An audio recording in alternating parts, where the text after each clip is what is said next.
This is Halaine with Dramatic Dragons. I'm here with Dr. Folsom, who's just been treating 5 of our dragons. And I asked if he would answer a few questions for us, because a lot of people have questions about their dragons and don't know when they're sick, when they're not, or what to do and how to do it. So the first thing I wanted to ask him is, what is the #1 thing people usually bring their dragons in for? What are the things you see? Probably most common thing we see is either slower metabolism, where they just don't seem to be themselves or as active as they normally would be, and then probably equally respiratory diseases are #1 common complaint for our dragons. Respiratory disease, sometimes it'll run its own course and you may not need to do much. You certainly want to check your husbandry and your temperature and all those important things. Make sure things are normal and set correctly so that they have the best chance to get better on their own. And then sometimes they do need help, maybe with antibiotics and some other things.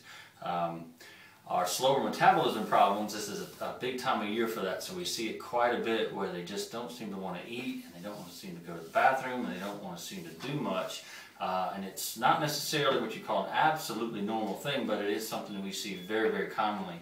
And I think every dragon tends to go through a phase, especially this time of year as the days are shortening, where they kind of slow down a little bit. And sometimes it's maybe that they're not drinking as much and they're not eating as much. They may have a little trouble going to the bathroom. When they have those bowel movements, sometimes they'll get going again. It's as simple as that. So sometimes soaking them, trying to change their diet a little, differently. And then there's some things you can kind of trick them with, like increasing their temperature just a little bit. Maybe some more stimulation with some other things to maybe try to get them to pick up just a little bit so that they feel better. Most of the time, their slower metabolism is not a true metabolic disease or a problem. Okay. And so it's a common complaint.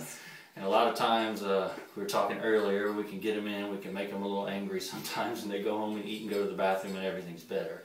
But it is a common thing that a lot of people notice, that they're just not feeling quite themselves for a week or so. And a lot of times there's nothing really wrong with them, but it's a very common presentation. People get nervous. People get nervous. Now, you were saying ideal temperature, so what is the ideal temperature the dragon should be at? Yeah, there's several different things that you'll see online, but I think your upper 80s to lower 90s is somewhat normal. The variation, I think, in some of the information is within 4 or 5 degrees. So I think if you're around 88, 89 degrees, typically that's okay. They can certainly sustain some big variation in temperature. You'd be better off if it's relatively stable. They are animals that can go down into the 40s and survive just fine, but of course their metabolism is going to be altered, drastically if you let them get too cold. So I think your upper 80s is ideal. 88 to 89 I think is the ideal temperature.